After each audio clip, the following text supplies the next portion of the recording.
রাস্তা আছে নাকি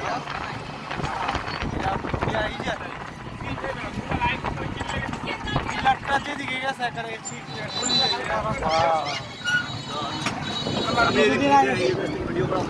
দেখে তো লাভ দিতে ইচ্ছা করতেছে কিছুদিন আগে যারা আইসে এরা মোটরসাইকেল গেছে